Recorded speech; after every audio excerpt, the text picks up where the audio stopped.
খাগড়াছড়ির মহালছড়ি বাজারে আগুনে পুড়েছে ১৪টি ব্যবসা প্রতিষ্ঠান।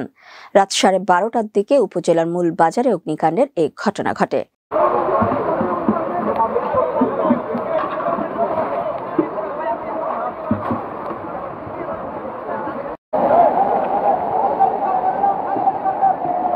প্রাথমিকভাবে আগুনে ক্ষয়ক্ষতির পরিমাণ এখনো জানা যায়নি। তবে পুড়ে যাওয়া ব্যবসা প্রতিষ্ঠানের মধ্যে জুতার দোকান, খাবার হোটেল, কসমেটিক্স, কাপড়, মুদিমাল ও স্বর্ণের দোকান রয়েছে বলে জানা যায় স্থানীয় সূত্রে। আগুন লাগার ১ ঘন্টার মধ্যে আগুন নিয়ন্ত্রণে কোনো পদক্ষেপ নিতে পারেনি কেউই।